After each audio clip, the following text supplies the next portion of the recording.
आशुतोष नाम का एक बहुत बड़ा पेंटर था। वो शहर भर में अपनी पेंटिंग्स के लिए मशहूर था। किसी को भी कोई खास पेंटिंग बनवानी होती थी तो वो केवल आशुतोष के ही आर्ट स्टूडियो में आता था। आशुतोष का एक दोस्त था राज।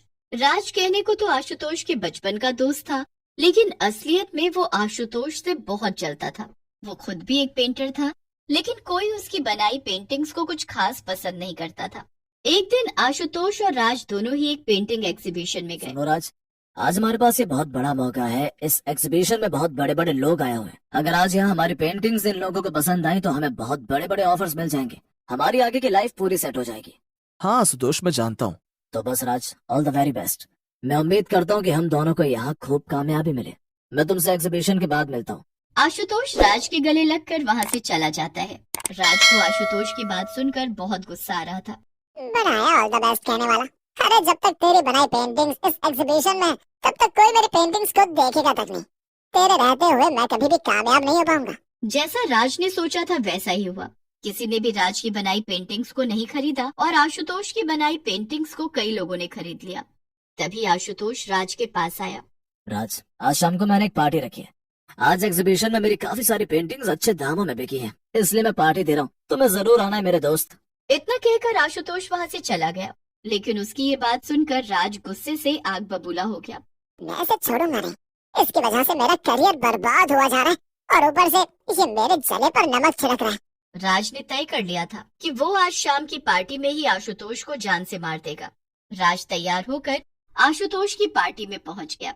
आओ मेरे दोस्त राज, मैं तुम्हारा इंतजार कर रहा था। मुझे तो लगा था तुम आओगे ही नहीं। अरे आता कैसे नहीं, तुमने जो बुलाया था। काफी देर तक सब लोग पार्टी का मजा उठाते रहे। राज को पता था कि आशुतोष हर रात को अपनी पेंटिंग्स बनाकर ही सोता है। जब तक वो पेंटिंग्स न बना ले तब तक उसे नींद ही नहीं आती थी। पेंटिंग बनाते हुए राज ब्लैक कॉफी भी पीता था। राज ने मौका पाकर आशुतोष की ब्लैक कॉफी के डिब्बे को अपनी लाई हुई जहरीली कॉफी से बदल दिया। पार्टी खत्म हो गई और सब अपने अपने घर चले गए। काफी अच्छी पार्टी थी और मैं भी काफी थक गया हूँ, लेकिन अभी मुझे अपनी पेंटिंग भी बनानी है। चलो जल्दी से चलता हूँ। आशुतोष कॉफी पीते हुए पेंटिंग बना रहा था और उसे वहीं नींद आ गई। जहर की वजह से सोते सोते ही आशुतोष की जान चली गई और वो एक भूत बन गया। ये सब क्या है? मैं मर गया, लेकिन कैसे? आखिर क्या हुआ मुझे?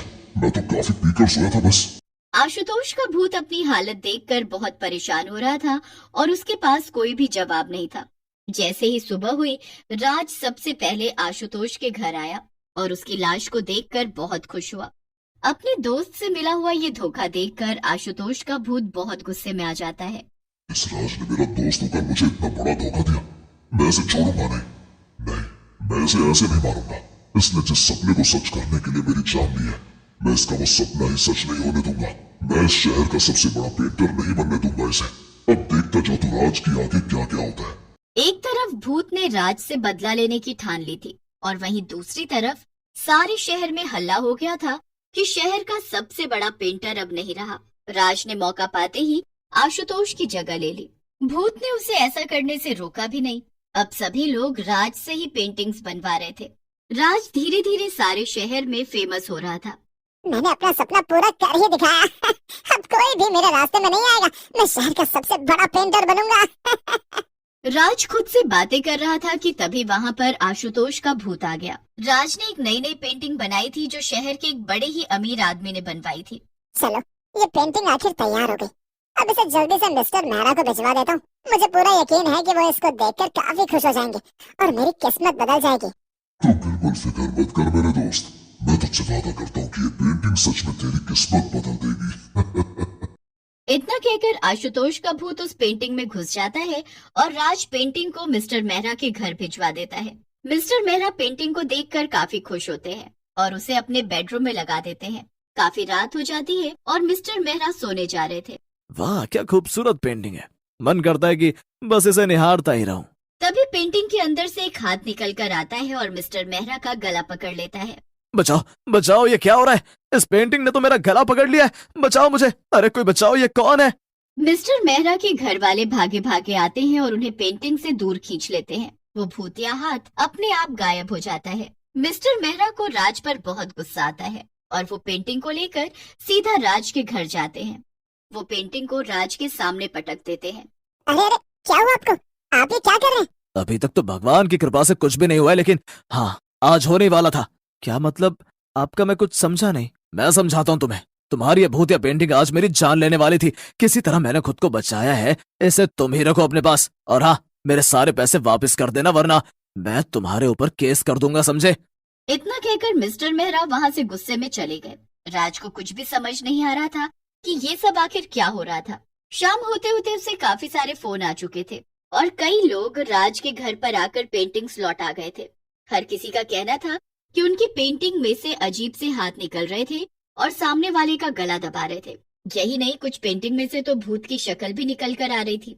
पूरे शहर में ये बात आग की तरह फैल गई थी कि राज की बनाई हुई पेंटिंग्स भूतिया है। आखिर ये सब हो क्या रहा है?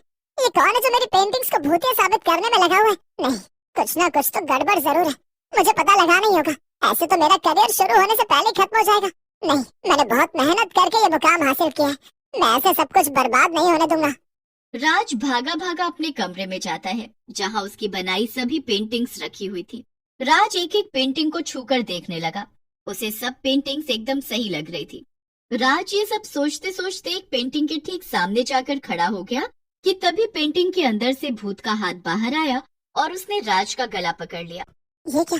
ये तो सच में कोई भूत है जो मेरी पेंटिंग्स के अंदर घुसा हुआ है। बाप रे बाप, बचाओ, कोई बचाओ मुझे। राज अपना गला छुड़ाने की कोशिश में लगा हुआ था, लेकिन भूत ने उसका गला बहुत जोर से पकड़ कर रखा था। भूत ने राज को धक्का दिया और वो बहुत दूर जाकर गिर गया। मर गया रे। कौन हो तुम? क्यों मेरे पीछे पड़े हो? आखिर मैंने क्या बिगाड़ा तुम्हारा? सामने आओ, मेरे कौन हो तुम? तभी भूत जोर जोर से हंसने लगता है और पेंटिंग से निकलकर सामने आ जाता है।